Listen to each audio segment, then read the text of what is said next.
नमस्कार, मैं विपिन पालीवाल एक बार फिर से स्वागत करता हूं आप सभी का इंग्लिश सूत्रा में बाय डॉक्टर स्वाति शर्मा। कैसे हैं आप लोग? उम्मीद है आप लोग बहुत मस्त होंगे, स्वस्थ होंगे, व्यस्त होंगे। और आप लोगों का लास्ट वीडियो के प्रति जो रुझान रहा, जो आप लोगों के कमेंट रहे, जो आप लोगों का सजेशन या जो आप लोगों के द्वारा समर्थन दिया गया, उसके लिए बहुत बहुत आभार, बहुत बहुत धन्यवाद, शुक्रिया। और देखिए, आज हम अपने दूसरे लेक्चर की ओर, जहां हमने लास्ट लेक्चर में चीज़ों को ऑफ किया था, वहीं से हम आज अपनी बात को आगे बढ़ाते हैं, अपनी चीज़ों को आगे लेकर चलते हैं। और देखिए, आप में से बहुत से लोगों ने डिमांड की है कि सर MCQ कराइए और इसको क्वेश्चन आंसर फॉर्मेट में कराइए। देखिए, हम लोग की कोशिश है कि आप लोगों को चीज़ें आपको क्वेश्चन आंसर फॉर्मेट में ही कराई जाएंगी। आप इस चीज़ को लेकर बिल्कुल भी कोई टेंशन, बिल्कुल भी किसी भी प्रकार की कोई चिंता ना करें, क्योंकि देखिए, चीज़ों को समझाना, चीज़ों को बताना थोड़ा हम लोगों के लिए थोड़ा ज़रूरी है। उसका कारण ये है कि आप में से बहुत से स्टूडेंट्स ऐसे होंगे जिन लोगों ने GS को या मॉडर्न इंडियन हिस्ट्री को बहुत अच्छे से पढ़ा हुआ होगा, लेकिन वहीं दूसरी तरफ आप में से बहुत से स्टूडेंट्स ऐसे होंगे जिन्होंने GS में अभी बहुत कुछ या मॉडर्न इंडियन हिस्ट्री में बहुत कुछ नहीं पढ़ा हुआ होगा। तो देखिए, हम लोगों को सबको साथ लेकर चलना है, तो इसलिए थोड़ा सा आप लोग कोऑपरेट करें कि हम लोग MCQ भी लाएंगे, टॉपिक वाइज MCQ 1 बाय 1 हम लोग लाएंगे। लेकिन अभी थोड़ा सा कंडीशन ये है कि हम लोग थोड़ा सा आपको चीज़ों को बताते हुए, थोड़ी सी डिटेल बताते हुए चल रहे हैं। आप लोगों ने लास्ट वीडियो में देखा भी होगा कि डिटेल थोड़ा सा बताना हमारी मजबूरी है, क्योंकि कंडीशन ये है, क्योंकि आपके एग्ज़ाम का जो फॉर्मेट है, आपके एग्ज़ाम का जो ट्रेंड है, उसमें थोड़ा सा डिटेल में जाना हम लोगों के लिए अनिवार्य है, थोड़ा आवश्यक है। तो इसलिए चीज़ को समझिए, बातों को समझिए थोड़ा सा। और रही बात MCQ की, तो MCQ हम टॉपिक वाइज 1 बाय 1 आपको बिल्कुल करवाएंगे। आप इस चीज़ को लेकर बिल्कुल टेंशन फ्री रहें। तो देखिए, हम लोगों की जो कल बात जो हुई थी, हम लोगों ने बात की थी चौरा चौरी इंसिडेंट तक, चौरा चौरी घटना को लेकर कि चौरा चौरी घटना हुई और कहाँ पर हुई, कैसे हुई। तो एक बार हम वहीं से चीज़ों को स्टार्ट करते हैं। तो चलिए हम चीज़ों को देखते हैं, फिर दोबारा से अब आगे बात करते हैं हम लोग चौरा चौरी कांड की। तो देखिए, चौरा चौरी कांड को लेकर हम लोगों ने जो बात की थी कि भैया गांधी जी ने मूवमेंट चलाया था, अपना गांधीयन मूवमेंट था, कौन सा बताइए? नॉन कॉपरेशन मूवमेंट एट 1920, यानी कि असहयोग आंदोलन, नॉन कॉपरेशन मूवमेंट चल रहा था। और उसी नॉन कॉपरेशन मूवमेंट में कौन सा इंसिडेंट होता है? चौरी चौरा इंसिडेंट हुआ। अब चौरी चौरा इंसिडेंट कब हुआ, कहाँ हुआ, ये चीज़ हम लास्ट वीडियो में एक बार बता भी चुके हैं। लेकिन उसके बाद आज हम चीज़ों को जो है रीस्टार्ट कर रहे हैं। तो चीज़ों को जहाँ से हमने कल ऑफ किया था वहाँ से शुरू कर रहे हैं। तो देखिए, चौरी चौरा घटना हुई थी 5 फरवरी 1922 को, 5 Feb 1922 चौरी चौरा इंसिडेंट हुआ। अब चौरी चौरा इंसिडेंट कहाँ पर हुआ? तो यूपी के गोरखपुर में। और हमने यहाँ पर बात की थी कि भैया यूपी उस समय उत्तर प्रदेश नहीं होता था, यूपी उस समय होता था यूनाइटेड प्रोविंस, संयुक्त प्रांत, यूनाइटेड प्रोविंस, संयुक्त प्रांत। उत्तर प्रदेश को हम उस समय संयुक्त प्रांत कहते थे। 1950s में जाकर, after 1950s, in 1950s united provinces as known as Uttar Pradesh, इसको उत्तर प्रदेश कहा जाने लगा। तो यहाँ पर एक इंसिडेंट हुआ और इस इंसिडेंट में, इस घटना में होता क्या है, जो आंदोलनकारी थे, जो नॉन कॉपरेशन मूवमेंट को चलाने वाले जो लोग थे, या कह दीजिए गांधी जी के जो फॉलोअर्स थे, गोरखपुर में इस चौरी चौरा, ये इस प्लेस पर, गोरखपुर के इस चौरी चौरा नाम के स्थान पर पुलिस और प्रोटेस्टर्स के बीच एक क्लैश होता है, एक एनकाउंटर होता है, और जिससे प्रोटेस्टर थोड़े से नाराज हो जाते हैं, या कह दीजिए एक वायलेंस फैल जाता है, एक हिंसा फैल जाती है। और उस हिंसा में जो प्रोटेस्टर्स होते हैं वो थाने में आग लगा देते हैं। दे फायर्ड द थाना, दे पुलिस स्टेशन एंड और उस थाने में आग लगाने से 21 सिपाही, देखिए यहाँ से क्वेश्चन पुट अप हुआ है, कितने सिपाही और कितने SO या SHO, 21 सिपाही और एक थानेदार की मृत्यु हुई। थाने में आग लगा दी गई उनके द्वारा, और इस 21 सिपाही और एक थानेदार मारे गए या जला दिए गए। देखिए, यहाँ से क्वेश्चन बनता है, क्वेश्चन पुटअप हुआ है यहाँ से कि कितने सिपाही और कितने थानेदार यहाँ मारे गए थे चौरी चौरा कांड में। तो चौरी चौरा कांड में 21 सिपाही और एक SO, एक थानेदार की मृत्यु हुई थी। अब देखिए, यहाँ से जब हमने लोगों ने कल बात की थी कि भाई गांधी जी के मूवमेंट जो थे, जितने भी गांधीयन मूवमेंट थे, उनकी पहली कंडीशन, उनकी पहली एक शर्त होती थी कि गांधीयन मूवमेंट वो नॉन वायलेंस तरीके से चलाए जाएंगे, यानी कि अहिंसक रूप से चलाए जाएंगे। लेकिन यहाँ पर एक समस्या हो चुकी थी कि गांधी जी के आंदोलन में क्या हो चुकी थी, हिंसा हो चुकी थी। अब जब हिंसा हो चुकी है तो क्या किया जाए भैया, जब हिंसा हो चुकी है तो इसलिए गांधी जी को जब इसका पता लगा, जब इसकी इंफॉर्मेशन मिली, तो गांधी जी ने इस मूवमेंट को, नॉन कॉपरेशन मूवमेंट को सस्पेंड करने की डिक्लेरेशन कर दी। तो Gandhi ji suspended the non cooperation movement by the Bardoli declaration. तो गांधी जी ने बारदोली डिक्लेरेशन से चौरी चौरा में हुए इंसिडेंट को, या कह दीजिए नॉन कॉपरेशन मूवमेंट को सस्पेंड कर दिया, स्थगित कर दिया या निलंबित कर दिया। तो यहाँ से हम आगे बढ़ते हैं थोड़ा सा। देखिए अब बात आती है कि बारदोली घोषणा, बारदोली डिक्लेरेशन। तो बारदोली डिक्लेरेशन, बारदोली घोषणा, बारदोली डिक्लेरेशन। तो बारदोली घोषणा कब होती है? तो बारदोली घोषणा होती है कब? 12 फेब, 12 फरवरी 1922, 12 फरवरी 1922 को, 12 फरवरी 1922 को गांधी जी ने बारदोली घोषणा की। और इस बारदोली घोषणा से क्या होता है? Gandhi ji suspended, Mahatma Gandhi declared that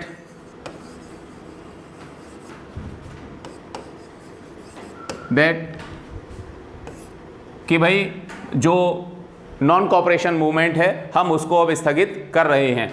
कि भाई देखिए, ये जो 12 फरवरी को बारदोली में घोषणा की गई, गांधी जी उस समय बारदोली में थे। बारदोली एक जगह थी, एक जिला था, तो वहाँ बारदोली में गांधी जी को इन्फॉर्मेशन मिली कि भाई नॉन कॉपरेशन मूवमेंट में, या कह दीजिए चौरी चौरा में इस तरह का इंसिडेंट हो गया है।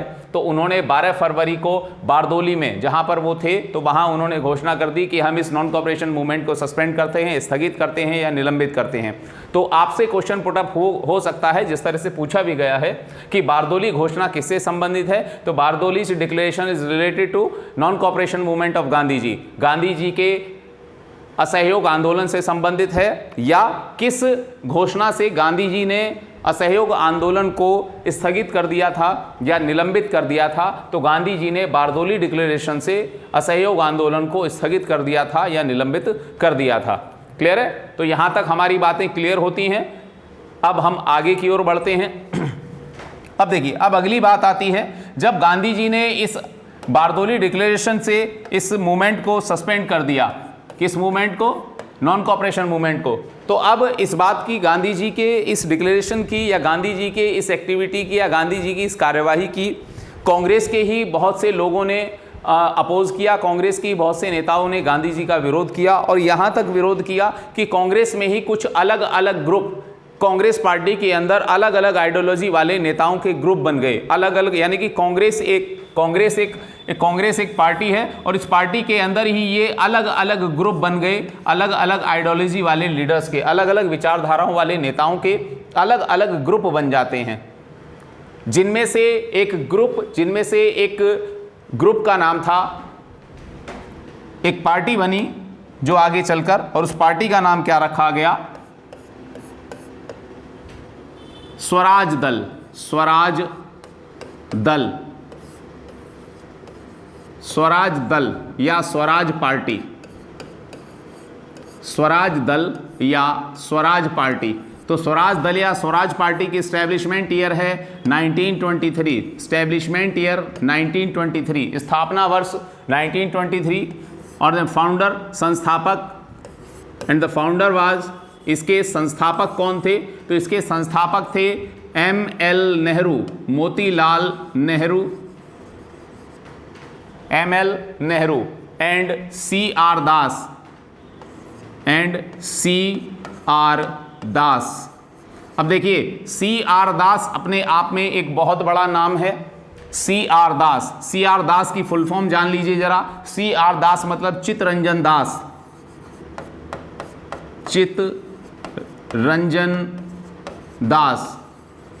एंड चित्तरंजन दास ये कौन थे? तो Chittaranjan was the political teacher of Subhash Chandra Bose. ये कौन थे? ये सुभाष चंद्र बोस के राजनीतिक गुरु थे, यानी कि सुभाष चंद्र बोस को पॉलिटिक्स में लाने वाले कौन थे? चित्तरंजन दास।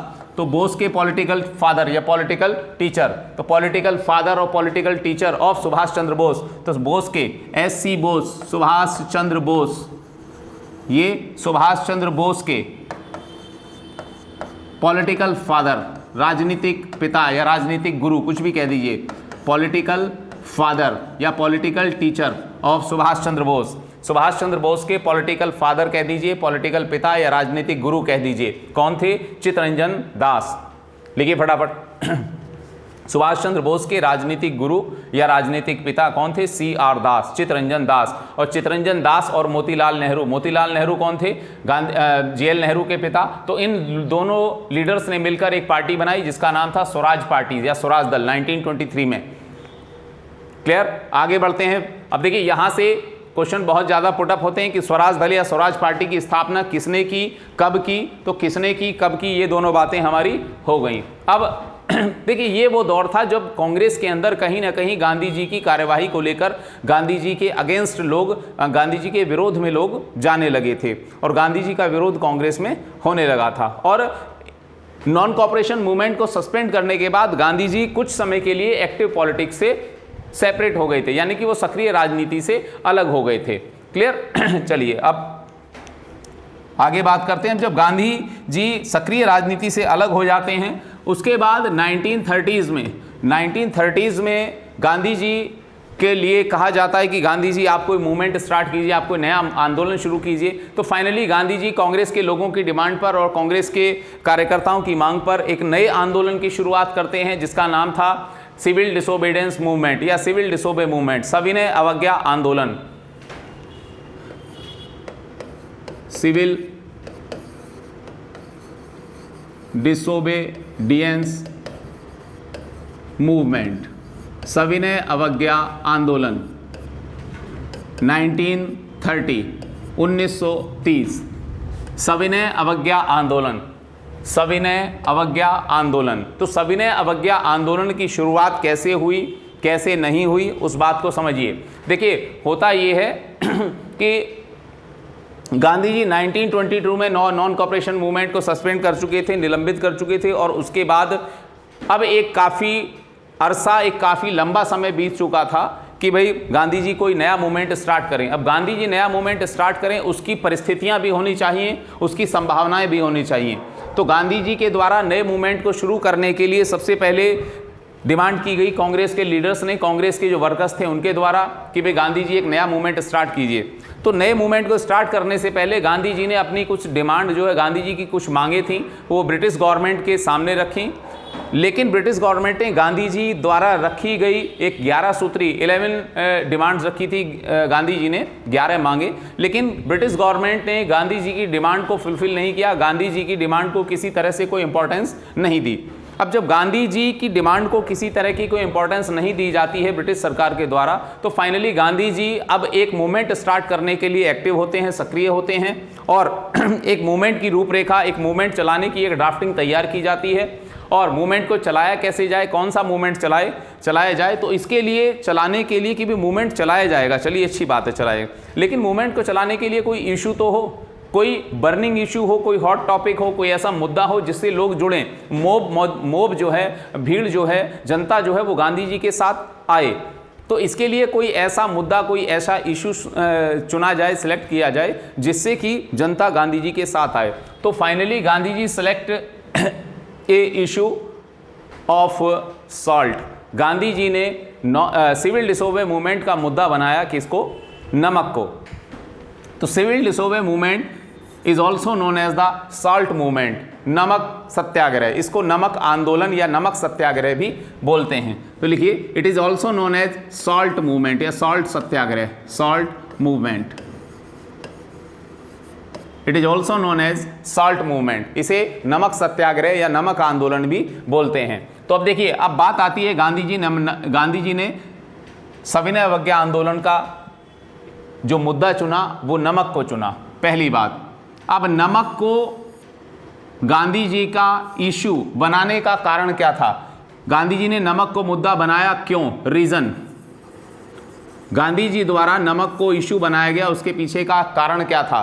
तो देखिए उसके पीछे का कारण ये था, पहली बात ये कि ब्रिटिश गवर्नमेंट ने क्या किया हुआ था कि एक सॉल्ट लॉ बनाया हुआ था, एक नमक कानून बनाया हुआ था, सॉल्ट लॉ, नमक कानून था कि Indians can't touch the salt, भारतीय लोग नमक नहीं छू सकते थे, भारतीय लोग नमक या भारतीय व्यक्ति नमक नहीं छू सकते थे और भारतीय व्यक्ति नमक नहीं बना सकते थे। तो ये अंग्रेजों का सॉल्ट लॉ था और प्रत्येक व्यक्ति को क्या देना पड़ता था, सॉल्ट टैक्स। और अंग्रेज ब्रिटिश सरकार ने क्या लगाया हुआ था, नमक कर लगाया हुआ था, नमक पर क्या लगाया हुआ था, टैक्स लगाया हुआ था। अब आप एक चीज़ देखिए, ना तो कोई व्यक्ति नमक बना सकता है ना नमक छू सकता है, नमक नहीं बना सकता। दूसरी बात है नमक को छू नहीं सकते। यानी कि ये कंडीशन किसके लिए थी, ये कंडीशन भारतीयों के लिए थी, इंडियंस के लिए, कि नमक आप नहीं बना सकते हैं और समुद्र के किनारे, समुद्र तट पर अंग्रेजों का जो नमक रखा हुआ है उस नमक को आप छू नहीं सकते।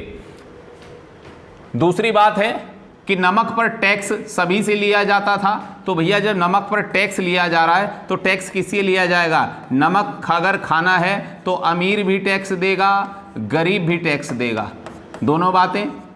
यानी कि नमक अगर खाना है तो अमीर व गरीब दोनों क्या देंगे, दोनों टैक्स देंगे। अब भाई दोनों टैक्स देंगे तो ठीक है भाई, दोनों क्या देंगे, टैक्स।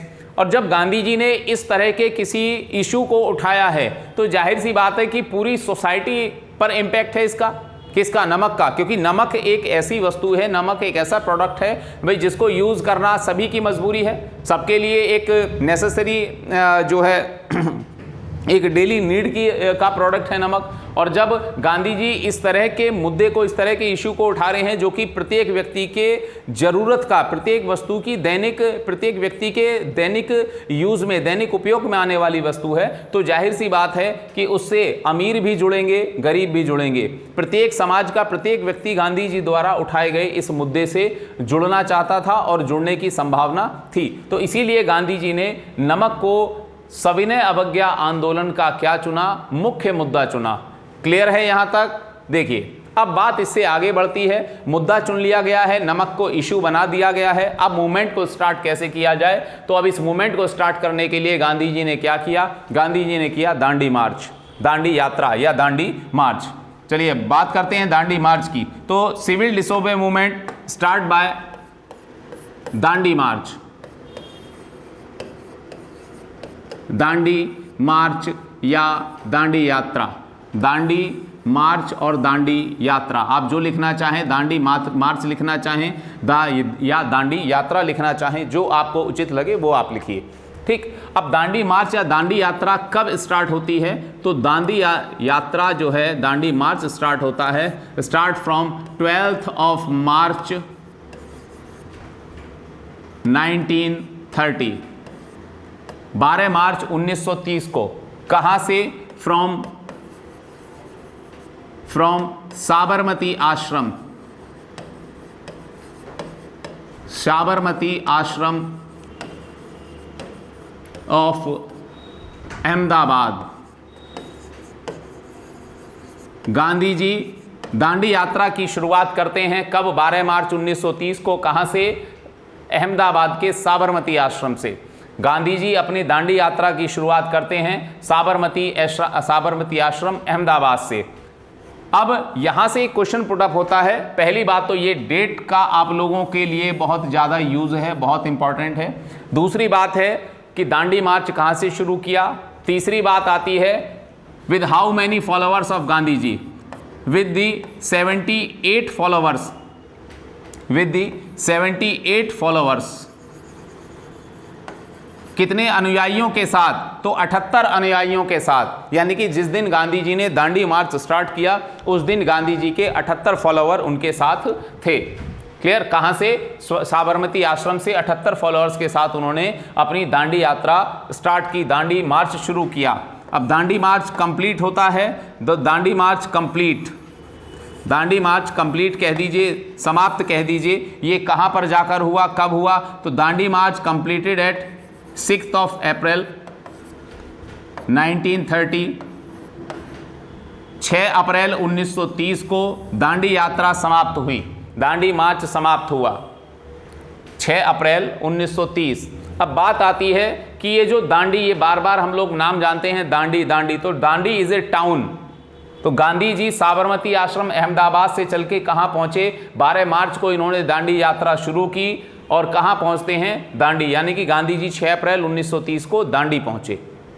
ठीक, अब यहाँ पर बात आती है कि दांडी जो ये जगह है, ये दांडी कहाँ पर है? At present it is in Dandi, Dandi वर्तमान में, दांडी वर्तमान में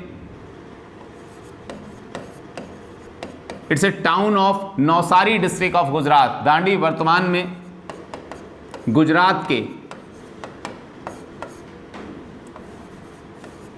नवसारी जिले में है। नवसारी, इसको नवसारी बोल दीजिए, नवसारी बोल दीजिए, गुजरात के नवसारी जिले में है, यानी कि नवसारी डिस्ट्रिक्ट का एक टाउन है दांडी। यहां से क्वेश्चन कई बार पूछा गया है, आजकल बहुत ज़्यादा पुटअप होने लगा है कि दांडी कहाँ पर है। तो दांडी गुजरात में है, गुजरात में समुद्र किनारे स्थित एक टाउन था ये। दांडी वर्तमान में किस जिले में है? तो गुजरात के नवसारी डिस्ट्रिक्ट में, गुजरात के नवसारी डिस्ट्रिक्ट में। तो फटाफट आप लिखते चलिए जल्दी जल्दी, फिर आगे बढ़ते हैं। ठीक, अब देखिए गांधी जी दांडी पहुंचते हैं 6 अप्रैल 1930 को, और इसी दिन Gandhi ji breaks the salt law of the Britishers. Gandhi ji अंग्रेजों का नमक कानून तोड़ते हैं। किस दिन? 6 अप्रैल 1930 को। देखिए यहीं से क्वेश्चन बनता है, एग्जामिनर इसी तरह से क्वेश्चन पुटअप करता है कि गांधी जी ने अंग्रेजों का नमक कानून किस दिन तोड़ा। तो Gandhi ji break the salt law on 6 April 1930। तो गांधी जी ने इसी दिन नमक कानून तोड़ा, अंग्रेजों का नमक कानून तोड़ा। गांधी जी ने इसी दिन अंग्रेजों का नमक कानून तोड़ा। और जैसे ही गांधी जी ने नमक कानून कैसे तोड़ा? क्योंकि भाई सॉल्ट लॉ था, ब्रिटिशर्स का सॉल्ट लॉ था कि कोई भी इंडियंस जो है वो हमारा सॉल्ट जो है वो टच नहीं करेगा। तो जैसे ही गांधी जी ने दांडी पहुंचकर अंग्रेजों का समुद्र किनारे रखा हुआ नमक हाथ में लिया, उसको छुआ, वैसे ही अंग्रेजों का सॉल्ट लॉ ब्रेक हो गया, या सॉल्ट लॉ का वायलेशन कर दिया गांधी जी ने। और इसी के साथ सिविल डिसोबे मूवमेंट या सविनय अवज्ञा आंदोलन भारत में शुरू हो जाता है। अब यहीं से एग्जामिनर थोड़ा सा कंफ्यूजन क्रिएट करता है। सुनिए अब जरा क्या करता है। अगर एग्जाम में आपसे पूछा जाता है कि गांधी जी ने नमक कानून कब तोड़ा, तो 6 अप्रैल 1930, आप बेधड़क आंसर लगाइए। गांधी जी दांडी कब पहुंचे? तो 6 अप्रैल 1930। क्लियर है? सविनय अवज्ञा आंदोलन भारत में, संपूर्ण भारत में कब शुरू हुआ? तो 6 अप्रैल 1930। गांधी जी ने अंग्रेजों का नमक कानून किस दिन तोड़ा? तो 6 अप्रैल 1930। दांडी कहां पर है? तो गुजरात के नवसारी जिले में, गुजरात के नवसारी डिस्ट्रिक्ट में। तो फटाफट आप लोग इन चीज़ों को करते चलिए। देखिए इसके बाद हम इन टॉपिक को, हमारा थोड़ा सा मानना ये है कि ये गांधीयन मूवमेंट जो चल रहे हैं, तो इनके बाद हम आपको इससे जुड़े हुए जितने भी क्वेश्चन जो हम करा सकते हैं या जो हम बताएंगे आपको, इस टॉपिक को कंप्लीट कराने के बाद 1 बाय 1 हम आपको इससे रिलेटेड जो क्वेश्चन है वो डेफिनेटली कराएंगे। उसकी आप टेंशन ना लें, क्योंकि उसको हमने बिल्कुल प्रिपेयर करके रखा है। बस थोड़ा सा ये आपको एक आउटलाइन, थोड़ी सी आपको जो डिटेल है ये बताना हमारे लिए भी ज़रूरी, अनिवार्य है, और थोड़ा सा आप लोगों के लिए भी जानना ज़रूरी है, क्योंकि बहुत सी चीज़ें इसमें से ऐसी हैं जो आप जानते हैं, बहुत सी चीज़ें इसमें से ऐसी हैं जो शायद आप में से कुछ लोग नहीं जानते हैं। ठीक, तो इसलिए ये थोड़ा सा हम लोगों की ड्यूटी है, हम लोगों का कर्तव्य है कि चीज़ों को बताते हुए चलें, थोड़ा डिटेल और थोड़ा जो है शॉर्ट में इसको हम लेकर चल रहे हैं। क्लियर है यहाँ तक? अब देखिए, अब जैसे ही गांधी जी ने ये नमक कानून तोड़ा, भारत में आंदोलन शुरू हो गया। आगे बढ़ते हैं। अब आगे बात की जाती है कि इस आंदोलन में हुआ क्या। इस आंदोलन में हुआ ये कि जैसे ही गांधी जी ने नमक कानून तोड़ा, संपूर्ण भारत में ये सविनय अवज्ञा आंदोलन, सिविल डिसोबे मूवमेंट, ये स्टार्ट हो जाता है। और अब ऑल ओवर इंडिया ये किस फॉर्मेट में चला? तो ऑल ओवर इंडिया जब ये मूवमेंट चला, तो देखिए गांधी जी के शुरुआती 3 आंदोलन याद कीजिए, हमने लास्ट लेक्चर में बात की थी कि गांधी जी के जो इनिशियल मूवमेंट्स थे, जो गांधी जी के भारत में शुरुआती आंदोलन थे, all of them are the regional movement. But लेकिन अब यहाँ से non cooperation movement was the first all over India या India level movement of Gandhi, या first mass movement of Gandhi ji. Non cooperation movement was the first mass movement of Gandhi ji in India. Bharat में पहला जन आंदोलन गांधी जी का कौन सा था? तो भारत में गांधी जी का पहला जन आंदोलन मास मूवमेंट जो था वो नॉन कॉपरेशन मूवमेंट था। इसके बाद second mass movement of Gandhi ji in India that is civil disobedience movement, civil disobedience movement, सविनय अवज्ञा आंदोलन। तो अब इस सविनय अवज्ञा आंदोलन को जब पूरे देश में ये चला तो पूरे देश में इसमें कहीं कहीं पर अलग अलग क्षेत्रों में, अलग अलग एरियाज में, अलग अलग भागों में, भारत के अलग अलग क्षेत्रों में अलग अलग लीडर्स ने इसको लीड किया, जस्ट लाइक। तो देखिए इसी आंदोलन में क्या होता है, इसी आंदोलन में खान अब्दुल गफ्फार खान, खान अब्दुल गफ्फार खान, खान अब्दुल गफ्फार खान, ये गांधी जी के फॉलोअर थे और एक पश्तून या पठान लीडर थे।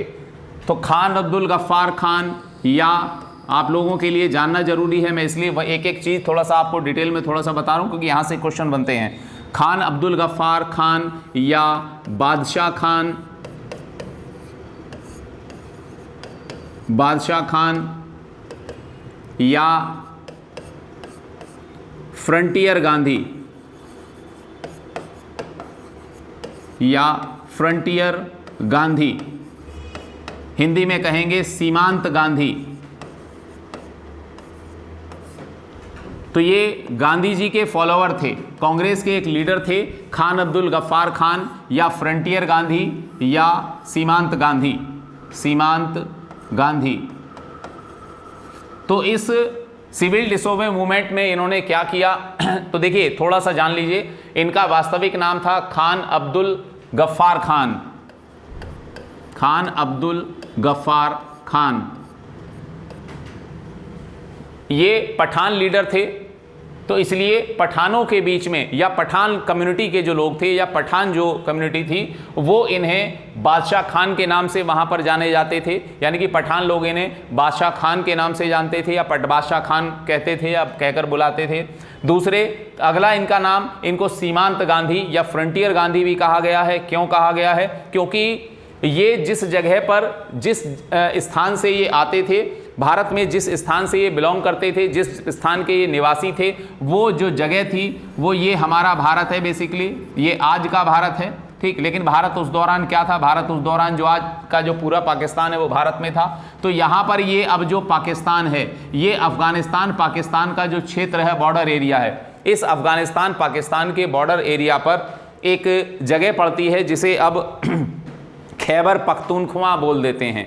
उस पर्टिकुलर एरिया का नाम है खैबर पख्तूनख्वा, जो आज अफगानिस्तान पाकिस्तान का बॉर्डर एरिया है। उस पर्टिकुलर स्टेट को खैबर पख्तूनख्वा बोल देते हैं। इस समय, इस ब्रिटिश एरा में, इस ब्रिटिश टाइम में उसको, इस एरिया को, इस क्षेत्र को बोलते थे NWFP, north western frontier province. आज इसी को कह देते हैं खैबर पख्तूनख्वा। वर्तमान में इसको कहते हैं खैबर पख्तूनख्वा। यानी कि ये पूरा जो है, ये पूरा का पूरा क्षेत्र जो है बेसिकली पठान डोमिनेंसी वाला एरिया है, पठान या पश्तो एरिया है। तो यहाँ पर पठानों के लीडर थे खान अब्दुल गफ्फार खान, पठानों के बीच में बादशाह खान के नाम से प्रसिद्ध थे। और क्योंकि भारत की बिल्कुल बाउंड्री लाइन पर, फ्रंट पर बसे हुए थे, वहाँ से आते थे, तो इसलिए इनको फ्रंटियर यानी कि सीमांत, जहाँ पर भारत की सीमाओं का अंत होता था, वहाँ के निवासी थे, इसलिए इनको कहा गया सीमांत। और गांधी जी के फॉलोअर थे, इसलिए कहा गया गांधी। तो सीमांत गांधी या फ्रंटियर गांधी। अब इन्होंने ये आंदोलन, ये मूवमेंट लीड किया अपने NWFP एरिया में, यानी कि नॉर्थ वेस्टर्न फ्रंटियर प्रोविंस में इन्होंने ये जो आंदोलन था, सिविल डिसोबे मूवमेंट जो था, इसको लीड किया। और इनका एक ऑर्गेनाइजेशन था खुदाई खिदमतगार। इन्होंने अपने खुदाई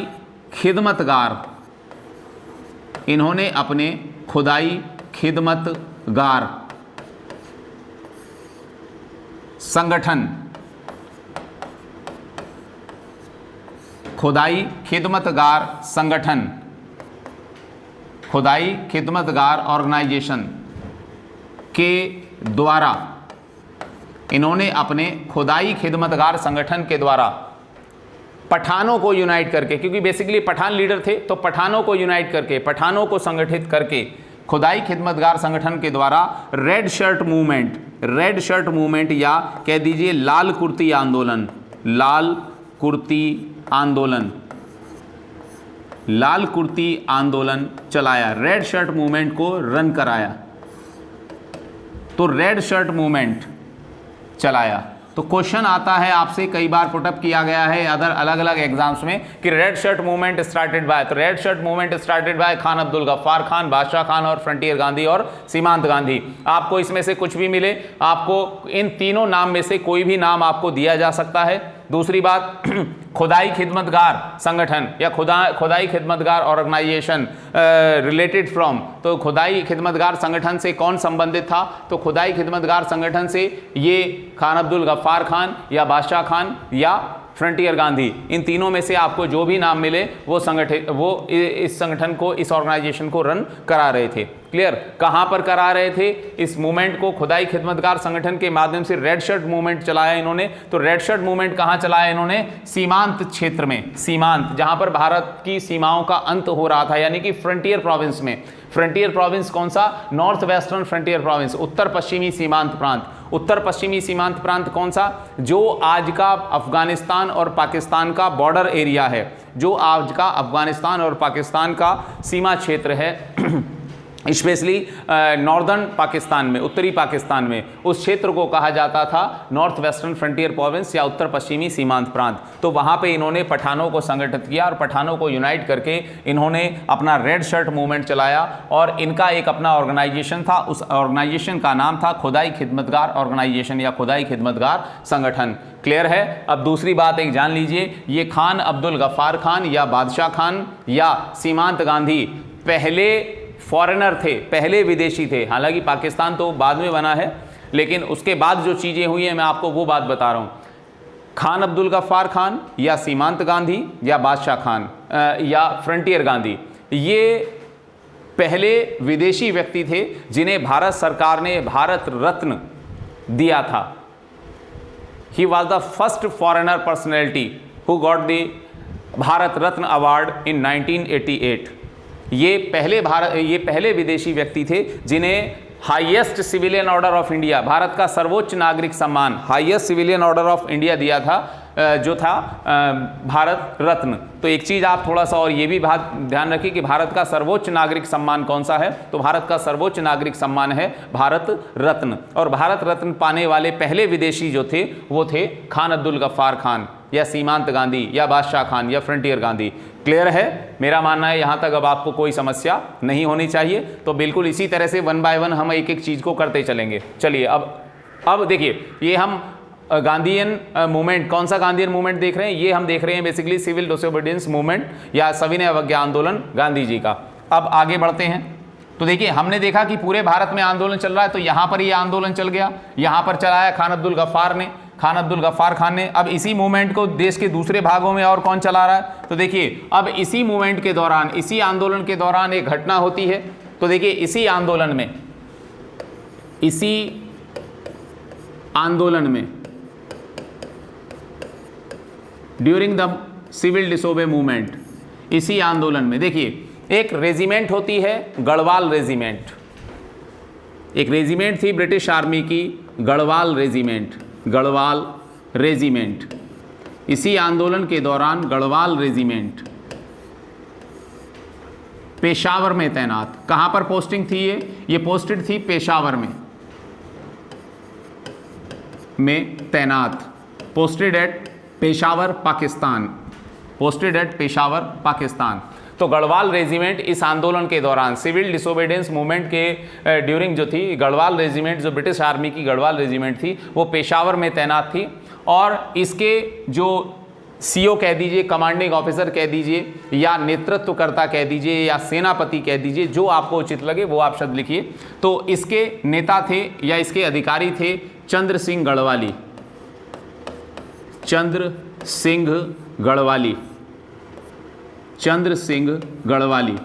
तो देखिए, गढ़वाल रेजिमेंट ने इस आंदोलन के दौरान अपने नेता या अपने अधिकारी चंद्र सिंह गढ़वाली के नेतृत्व में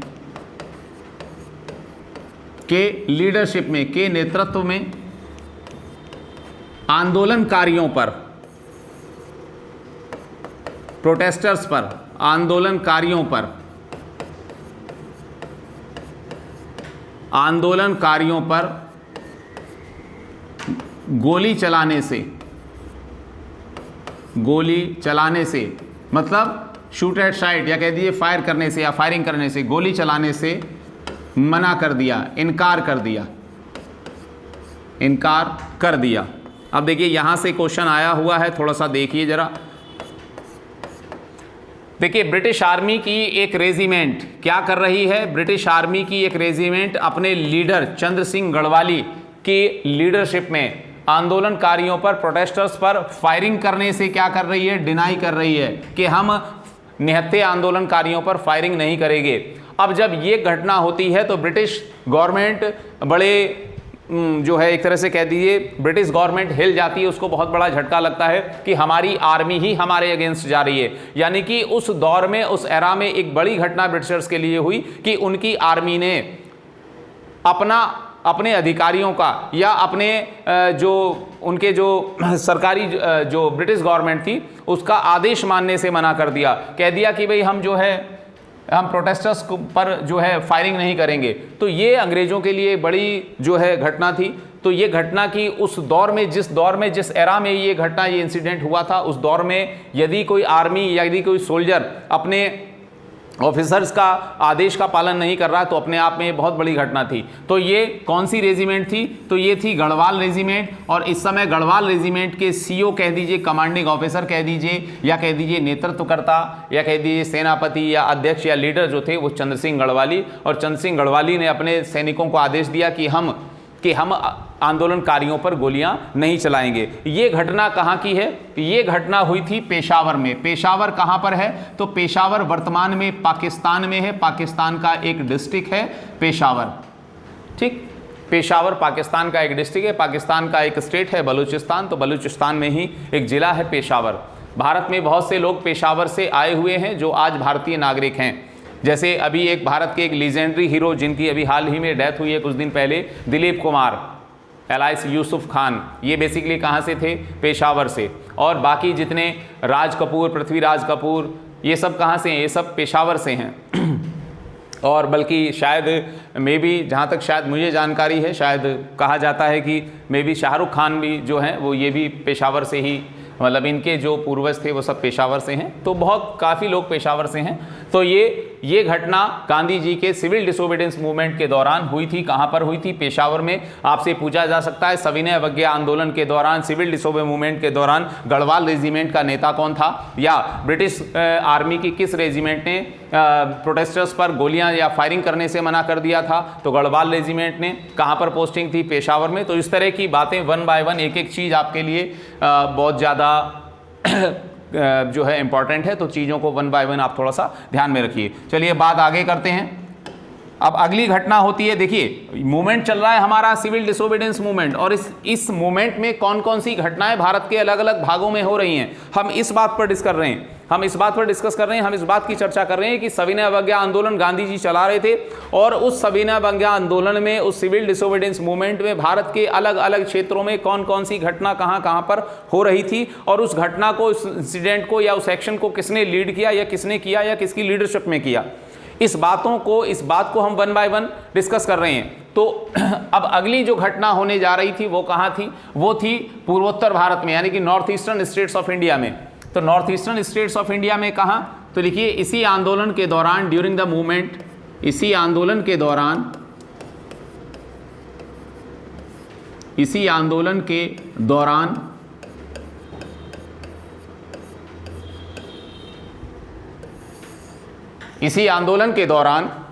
हो क्या रहा है, इसी आंदोलन के दौरान ये बात हो रही है कि पूर्वोत्तर भारत मतलब नॉर्थ ईस्टर्न स्टेट्स, पूर्वोत्तर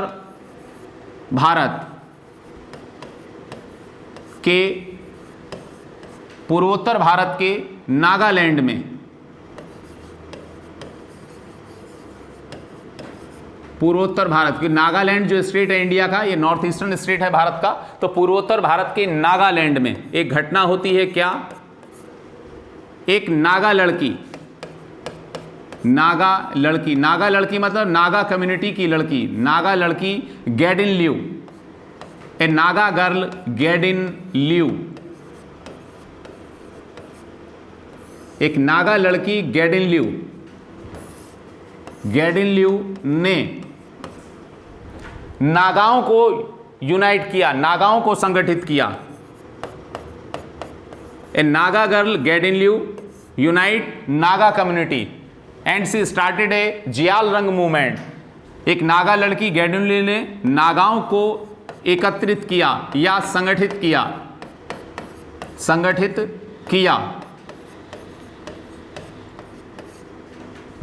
और अब क्या कर रही है वो, और यहां इस नागालैंड में या कह दीजिए पूर्वोत्तर भारत में जियाल रंग and she started a Zeliangrong movement, Juyal रंग और जियाल रंग आंदोलन, जियाल रंग आंदोलन, जियाल रंग मूवमेंट,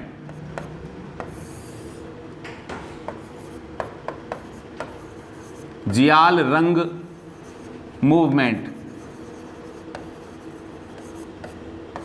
और जियाल रंग आंदोलन चलाया। जियाल रंग आंदोलन किसने चलाया, कहां चलाया, क्यों चलाया, किसका पार्ट था, तो ये सारी बातें। तो देखिए सिविल डिसोबे मूवमेंट के during north eastern part of north eastern state of India in Nagaland, a Naga girl Gaidinliu started a Zeliangrong movement, started a movement that is known as Zeliangrong movement, जिसको क्या कहा गया, जिसको कहा जाता है जियाल रंग movement, and Zeliangrong movement started by a Naga girl Gaidinliu. तो ये चीजें वन बाय वन जरा ध्यान रखिए, क्वेश्चन आता है यहां से, बहुत ज्यादा इंपॉर्टेंट चीजें हैं ये। अब देखिए, अब बात आती है इस नागा लड़की ने नागाओं को, जो नागा कम्युनिटी नागालैंड में या नॉर्थ ईस्टर्न स्टेट में रहने वाली जो जाति है जो नागा कहलाती है, उन नागाओं को यूनाइट करके एक मूवमेंट चलाया। किस मूवमेंट में, गांधी जी के सविनय अवज्ञा आंदोलन के दौरान। और इस जियाल रंग आंदोलन को चलाने के कारण, रन करने के कारण ये गैडिन लियू को अरेस्ट किया गया, और गैडिन लियू को अरेस्ट करने के बाद इसको जेल में डाला गया। और फाइनली भारत की आज़ादी के बाद 1947 में भारत की आज़ादी के बाद JL Nehru, first prime minister of India JL Nehru ने गैडिन लियू को रानी का टाइटल दिया। JL Nehru gives the title of queen to, Rani का टाइटल, रानी की उपाधि, JL नेहरू ने गैडिन लियू को रानी की टाइटल दिया, रानी की उपाधि दी। तो जहां से ये कहलाई रानी गैडिन लियू।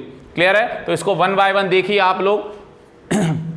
मैं साइड हो जाता हूं, जल्दी आप लोगों को स्क्रीनशॉट लेना है, जो लिखना है फटाफट आप लोग अपने नोट्स मेंटेन करते चलिए। और आप लोगों में से कुछ लोगों का कमेंट था कि भाई कि सर आप जो है थोड़ा सा इंग्लिश यूज़ कीजिए, तो भाई आप लोगों की जो है डिमांड पर हम लोगों ने थोड़ा सा यूज़ किया है इंग्लिश का, क्योंकि आप लोगों में से बहुत से स्टूडेंट्स ऐसे हैं जो इंग्लिश वाले हैं, बहुत से ऐसे हैं जो हिंदी वाले हैं।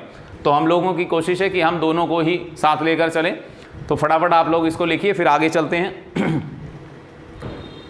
लिखिए जल्दी, चलिए आगे चलते हैं। अब देखिए, तो ये हमारा सिविल डिसोबीडियंस मूवमेंट चल रहा है, गांधी जी का आंदोलन चल रहा है, सविनय अवज्ञा आंदोलन चल रहा है। और सविनय अवज्ञा आंदोलन में हमने देखा कि एक तरफ जो है Khan Abdul Ghaffar Khan red shirt movement चला रहे हैं, गढ़वाल रेजिमेंट पेशावर में प्रोटेस्टर्स पर फायरिंग करने से या शूट करने से उनको डिनाई कर रही है। यहाँ पर नॉर्थ ईस्टर्न स्टेट्स के पार्ट में इंडिया के नागालैंड में जियाल रंग मूवमेंट चला रही है एक नागा गर्ल गैडिन लियू। तो यानी कि पूरा भारत, यानी कि अपने आप में एक मास मूवमेंट जो है क्रिएट हो चुका था, मास मूवमेंट स्टार्ट हो चुका था। अब लेकिन इसी आंदोलन के दौरान गांधी जी ने भी कुछ जो है अपना कुछ प्रमुख कार्य किया। वो क्या था सुनिए। इसी आंदोलन के दौरान, ड्यूरिंग द मूवमेंट, इसी आंदोलन में, अब इसी आंदोलन में देखिए गांधी जी ने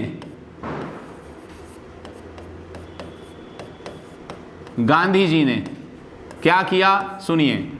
नंबर 1 वानर सेना,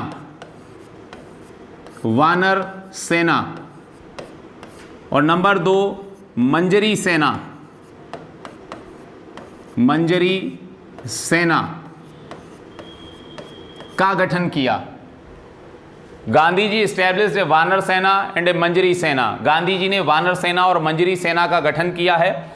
और ये वानर सेना और मंजरी सेना क्या थी? तो वानर सेना थी छोटे लड़कों की एक सेना, छोटे लड़कों की सेना, यानी कि छोटे छोटे जो लड़के होते थे उनकी एक आर्मी बनाई, उसको कहा गया वानर सेना। और एक छोटी लड़कियों की एक सेना बनाई, छोटी लड़कियों की सेना, इसको नाम दिया गया मंजरी सेना। इसको नाम दिया गया क्या? इसको नाम दिया गया मंजरी सेना। अब ये बेसिकली होता क्या था? होता ये था कि अंग्रेजों को चिढ़ाने के लिए अंग्रेजों को जो पुलिस होती थी इनको कुछ कपड़े पहना दिए जाते थे, जैसे तिरंगा वगैरह के रंग के, और इनको पहनाकर सड़कों पर इन बच्चों को उतार दिया जाता था। और ब्रिटिश पुलिस जो होती थी वो इन बच्चों को देखकर वो परेशान होते थे और मारने के लिए भागते थे। और ये सब बच्चे अपने अपने घरों में चले जाते थे या गलियों में चले जाते थे, और ब्रिटिश पुलिस थी इनको मारने के लिए घूमती थी। तो इसलिए अंग्रेजों को परेशान करने के लिए या ब्रिटिश पुलिस को परेशान करने के लिए वानर सेना और मंजरी सेना नाम के दो छोटे छोटे ऑर्गेनाइजेशन बनाए थे। किसने? गांधी जी ने, during the civil disobedience movement, सविनय अवज्ञा आंदोलन के दौरान। यहाँ तक आप लोगों को मेरा मानना है बहुत कुछ चीज़ें क्लियर हुई होंगी, बहुत कुछ चीज़ें क्लियर अभी होनी है। अभी हमारा आंदोलन चल रहा है, अभी हमारा मूवमेंट चल रहा है, कौन सा? सविनय अवज्ञा आंदोलन। चलिए, यहाँ तक आप लोगों ने नोट डाउन किया होगा। अब आगे बढ़ते हैं चीज़ों को। देखिए, भारत में इस समय सिविल डिसोबीडियंस मूवमेंट चल रहा है, सविनय अवज्ञा आंदोलन चल रहा है, लेकिन इसी दौर में ब्रिटेन में क्या हो रहा है? इसी दौर में हम ब्रिटेन की बात कर लेते हैं जरा, इंग्लैंड में। तो देखिए, इंग्लैंड में क्या हो रहा है? इंग्लैंड में इस दौरान में एक राउंड टेबल कॉन्फ्रेंस की कॉल की जाती है। राउंड टेबल कॉन्फ्रेंस की कॉल होती है ब्रिटेन से। एक गोलमेज सम्मेलन की घोषणा की जाती है। ब्रिटेन में गोलमेज सम्मेलन की घोषणा की जाती है। गोलमेज सम्मेलन मतलब क्या? गोलमेज सम्मेलन ये कि भारत में जो भी संवैधानिक समस्याएं, भारत की जो भी समस्याएं हैं, जो भी प्रॉब्लम्स हैं, उन सब प्रॉब्लम्स को, उस सब समस्याओं को भारत के सभी वर्गों के नेता, भारत की सभी पार्टियों के नेता इंग्लैंड में आएँ और इंग्लैंड में ब्रिटिश प्राइम मिनिस्टर के साथ, ब्रिटिश अथॉरिटीज़ के साथ बैठें और आपस में उन मैटर्स पर, उन प्रॉब्लम्स पर, उन इश्यूज़ पर डिस्कस किया जाए और डिस्कस करने के बाद उसको शॉर्ट आउट किया जाए, जो भी समस्याएं भारत की हैं। तो भारत के सभी वर्गों के नेताओं को, सभी जातियों धर्मों के नेताओं को और सभी पार्टियों के नेताओं को इस राउंड टेबल कॉन्फ्रेंस में, इस गोलमेज सम्मेलन में इन्वाइट किया गया। लेकिन गोलमेज सम्मेलन किया जा रहा है इंग्लैंड में और भारत में चल रहा है सिविल डिसोबे मूवमेंट। तो इस दौरान गांधी जी, यानी कि भारत की सबसे बड़ी पार्टी और भारत के सबसे बड़े लीडर्स, यानी कि भारत की इस दौर की सबसे बड़ी पार्टी कांग्रेस, और भारत के जितने भी सबसे बड़े, जो भी बड़े लीडर्स थे, वो सब किसके साथ थे? वो सब कांग्रेस के लीडर्स थे या कांग्रेस के साथ थे। वो सभी बिजी हैं कहाँ पर? वो सभी व्यस्त हैं सविनय अवज्ञा आंदोलन को रन कराने में। तो इसलिए फर्स्ट राउंड टेबल कॉन्फ्रेंस जो हुई उसका कोई महत्व नहीं रहा। अब थोड़ी सी बात आप ये जानिए कि राउंड टेबल कॉन्फ्रेंस बेसिकली क्या थी, कैसे थी। तो क्या थी पर बात हम कर चुके हैं, लेकिन राउंड टेबल कॉन्फ्रेंस बेसिकली ये एक सम्मेलन था जो 3 अलग अलग सेशंस में, जो 3 डिफरेंट सेशंस में जो हुआ था। तो इसको 3 अलग अलग समय में किया गया, 3 अलग अलग सत्रों में किया गया। तो इसको हम बोल देते हैं 3 अलग अलग गोलमेज सम्मेलन या गोलमेज सम्मेलन। ये 3 अलग अलग सेशंस में हुआ था। तो अब कंडीशन यहां पर आती है कि गांधी जी और कांग्रेस बिजी हैं फर्स्ट राउंड टेबल कॉन्फ्रेंस के समय। कहां पर? तो फर्स्ट आरटीसी के समय, फर्स्ट राउंड टेबल कॉन्फ्रेंस के समय गांधी जी भी बिजी हैं, कांग्रेस भी बिजी है। तो इसलिए फर्स्ट राउंड टेबल कॉन्फ्रेंस में, पहले गोलमेज सम्मेलन में कांग्रेस पार्टिसिपेट नहीं करती है, कांग्रेस भाग नहीं लेती है, ना ही कांग्रेस की ओर से कोई लीडर जाता है। क्यों नहीं जाता है ये आप लोग अभी जानते हैं। क्यों नहीं जाता? क्योंकि भारत में गांधी जी और कांग्रेस के सभी लीडर या Congress party civil disobedience movement में बिजी है। लेकिन अब जब भारत की सबसे बड़ी पार्टी और भारत के सभी बड़े leaders first round table conference में किसी भी तरह से पार्टिसिपेट नहीं करते हैं या नहीं पहुंचते हैं, तो अब ब्रिटिश गवर्नमेंट के लिए इस राउंड टेबल कॉन्फ्रेंस का कोई महत्व, कोई इंपॉर्टेंस नहीं थी। तो इसलिए अब ब्रिटिश गवर्नमेंट पर एक प्रेशर हुआ कि जब तक भारत की बड़ी पार्टी, भारत की सबसे बड़ी पार्टी और भारत के बड़े लीडर्स इसमें पार्टिसिपेट नहीं करेंगे, जब तक वो आकर अपनी बात यहाँ पर नहीं रखेंगे, जब तक उनकी बात नहीं सुनी जाएगी, तब तक इस गोलमेज सम्मेलन का कोई महत्व नहीं होगा। तो इसलिए अब इस समय भारत में गवर्नर जनरल, ये राउंड टेबल कॉन्फ्रेंस हो रहे हैं 1930s के डिकेड में के दौर में, 1930 के समय में, और 30, 31, 32 लगातार इस तरह से ये चले हैं। अब लेकिन इसी दौर में भारत में गवर्नर जनरल इस समय हैं। इस समय भारत में गवर्नर जनरल कौन है? इस समय भारत में गवर्नर जनरल हैं लॉर्ड इरविन। गवर्नर जनरल हैं लॉर्ड इरविन।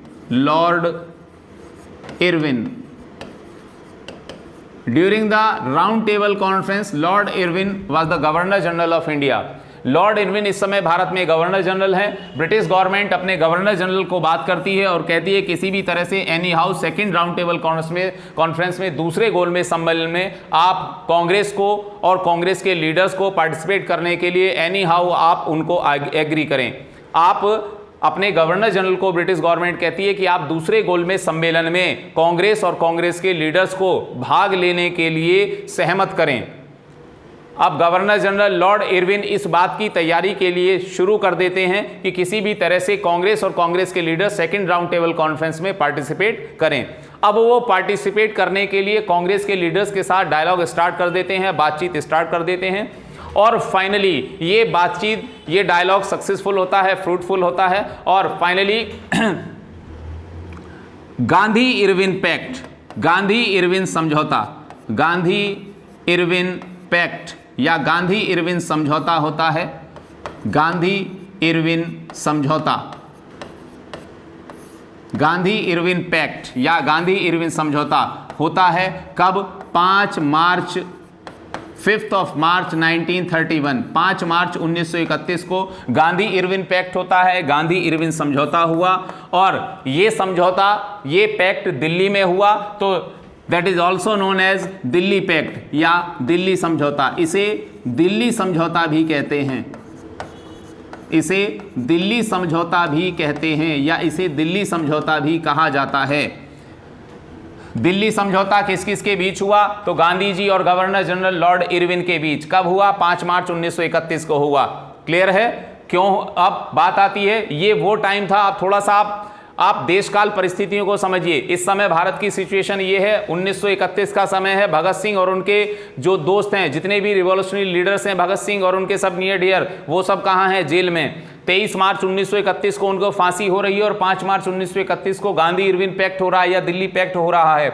और यही गांधी इरविन समझौता या यही दिल्ली पैक्ट गांधी जी पर थोड़ा सा यहाँ पर एक क्वेश्चन मार्क लगाते हैं बहुत से हिस्टोरियन से, आजकल बहुत से लोग, कि गांधी जी ने भगत सिंह को इस दौर में क्यों नहीं बचाया, जब गांधी जी के सामने ब्रिटिश गवर्नमेंट थोड़ा सा एक पैचअप के मूड में आ गई थी, गांधी जी के साथ समझौते के मूड में थी या समझौता हुआ था। तो देखिए वो परिस्थितियां थोड़ी अलग थी। उन चीज़ों में ना जाकर हम जो मेन मुद्दा है उसको समझते हैं कि ये वो समय था कि जब Congress second round table conference में पार्टिसिपेट करने के लिए एग्री हो गई। गांधी जी ने सिविल डिसोबीडियंस मूवमेंट को कुछ समय के लिए सस्पेंड करने के लिए एग्री कर दिया और इसी एग्री करने पर, इसी सहमति पर गांधी इरविन समझौता हुआ 5 मार्च 1931 को, जो दिल्ली समझौता भी कहलाता है। वहीं दूसरी तरफ भगत सिंह और जो उनके साथी थे वो सब जो है जेल में थे, उन सबको वहां पर रखा जा रहा था और 23 मार्च 1931 को उन लोगों को फांसी हुई थी। तो फिलहाल हमारा जो मुख्य बात है, हमारी जो जानने योग्य बात है वो ये है कि दूसरे गोलमेज सम्मेलन में गांधी जी कांग्रेस ने भाग लेने के लिए सहमति दे दी और गांधी जी भी सहमत हो गए। अपना जो सिविल डिसोबे मूवमेंट था या जो सविनय अवज्ञा आंदोलन था उसको सस्पेंड करने के लिए। क्लियर है? आप फटाफट इसको नोट डाउन कीजिए। यहाँ तक आज हम इसको यहीं तक रखते हैं। यहाँ तक आपको किसी भी प्रकार की कोई समस्या हो, किसी भी प्रकार की कोई क्वेरी हो, किसी भी प्रकार की कोई बात हो तो आप हमें कमेंट के माध्यम से ज़रूर बताइएगा। और हमारी कोशिश है कि हम इस पूरे टॉपिक को, गांधीयन मूवमेंट हम बेसिकली पढ़ रहे हैं इस समय, गांधीयन मूवमेंट और गांधीयन एरा, तो आप लोग ये मत सोचिएगा कि हम लोग आपको एमसीक्यू वाला जो सेशन है वो नहीं कराएंगे। हम लोग एमसीक्यू का सेशन भी लेकर आएंगे, लेकिन हम लोग थोड़ा सा ये चाह रहे हैं कि आप लोग थोड़ी चीज़ें डिटेल में, थोड़ी ब्रीफ में बताकर आपको पूरा गांधीयन एरा और पूरा गांधीयन मूवमेंट आपको एक समराइज्ड वे में आपको एमसीक्यू के फॉर्म में हम आपको अवेलेबल कराएंगे। तो उस चीज़ के लिए बिल्कुल टेंशन फ्री रहिएगा। और इसी के साथ अब मैं विपिन पालीवाल अब आपसे विदा लेता हूं। मिलते हैं फिर नेक्स्ट लेक्चर में, तब तक के लिए धन्यवाद, नमस्कार।